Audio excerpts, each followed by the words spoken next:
भन्छन् त्यो कुरा सत्य नै हो। सो हाम्रो गाउँ बनाउन सुरु गरौँ, तपाईँको लागि त्यसै लागि म तपाईँलाई साथ दिन्छु। धन्यवाद। धेरै धन्यवाद छ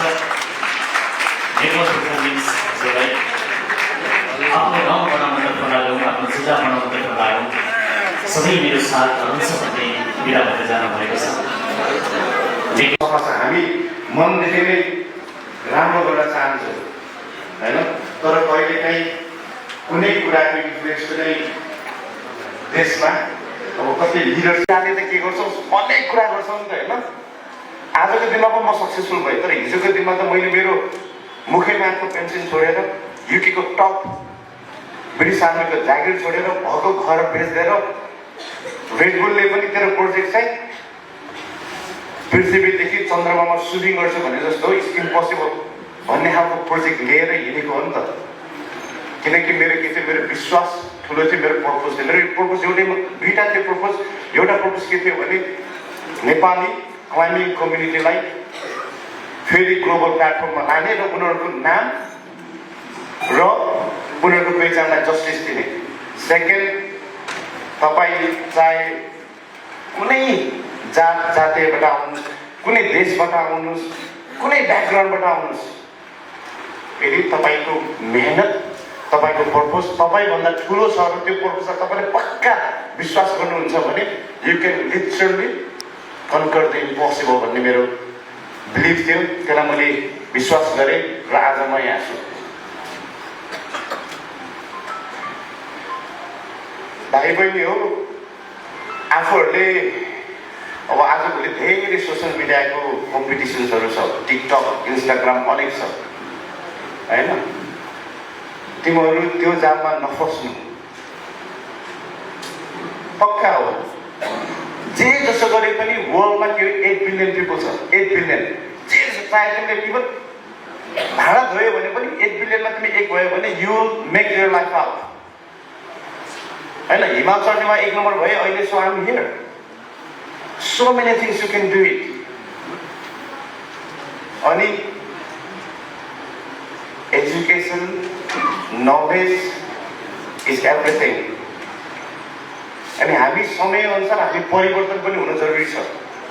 एउटा कुनै मानव जातिको अथवा कुनै पनि जातिको कुनै पनि लिभिङ बिइङको चाहिँ उसको चाहिँ जोखना, उसको चाहिँ एबिलिटिज कतिको छ भन्नाले उसको पावर अफ एडाप्टेसनले चाहिँ बताउँछ कि हिजोको दिनमा मैले यही गरेको थिएँ, आजको दिनमा नि यही गर्नुपर्छ भन्यो भने हामी रङ हुन्छौँ। संसार कहाँ पुगिसक्यो हेर्नु त।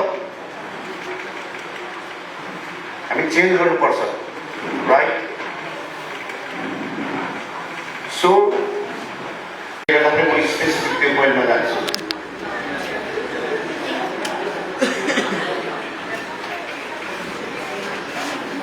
विभिन्न व्यक्तिबाट आजको निष्कर्ष मैले के बुझेँ भने, ल निर्मलजी तपाईँ यो ठाउँमा हुनुहुन्छ, तपाईँले म्याग्दी हाम्रो अन्नपूर्ण गाउँपालिकालाई केही गरिदिनु पर्यो। ओके, म त्यसको लागि रेडी छु।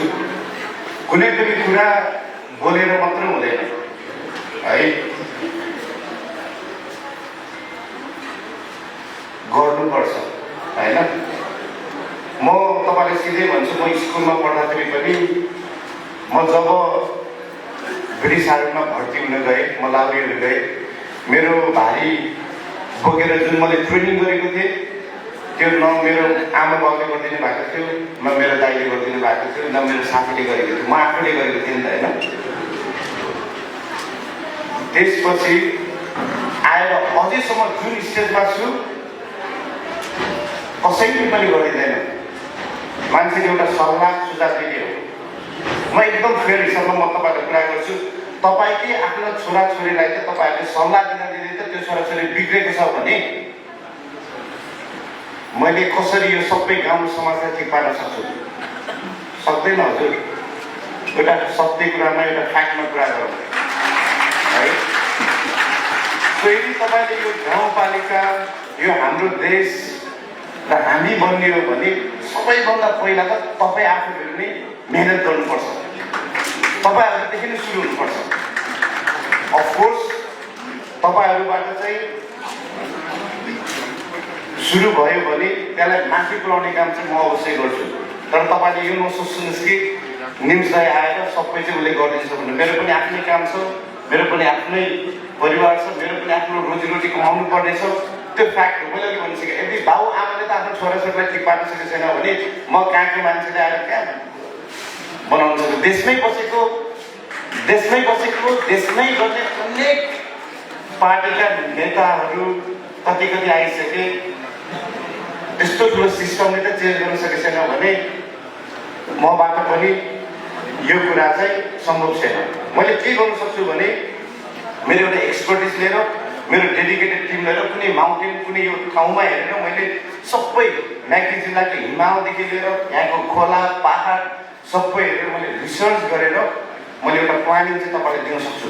तर त्यो प्लानिङलाई मैले प्रमोट पनि गरिदिन सक्छु है। जुन चाहिँ कि मेरो प्रमोसन भनेको एराउन्ड 3 मिलियन पिपलमा जान्छ वर्ल्ड वाइड, त्यतिसम्म म गरिदिन सक्छु। तर त्यसलाई अगाडि कसरी लाने के गर्ने भन्ने यो तपाईँहरूको हातमा हुन्छ है। हामी धेरै कुरा गर्छौँ है, म सिधै भन्छु। तर हाम्रो एक्सन पनि हुनुपर्छ है। म को हो त होइन, मेरो भाइ बहिनीहरू यहाँ सबै छ होला। आज केही निम्साले यस्तरी स्वागत गरे, कति भाइ बहिनीलाई त थाहा पनि छैन होला किन यस्तो भयो भनेर है। म भनेको युकेको प्राइम मिनिस्टरको अफिसमा नम्बर 10 मा चाहिँ मोटिभेसन स्पिकिङ दिएर आएको मान्छे हो। मोटिभेसन स्पिकिङ भनेको थाहा छ भाइहरूलाई, सबैलाई आउनुलाई थाहा छ, बुझ्नुभयो होला नि त होइन। मैले त्यति मात्र होइन, मैले ब्ल्याक स्टोन, ट्रुडेन डलर कम्पनीदेखि लिएर जेपी मोर्गनदेखि लिएर धेरै ठुलो कम्पनीमा चाहिँ मैले मोटिभेसन स्पिकिङहरू दिने गर्छु। त्यसले गर्दा मैले भन्नु खोजेको ध्यान दिएर सुन्नु सबैले आयो है। जति आउनुभयो 50%लाई थाहा पनि छैन कि खासमा चाहिँ यो निर्मल पूर्जा निम्सदाले के गरिरहेछ भनेर।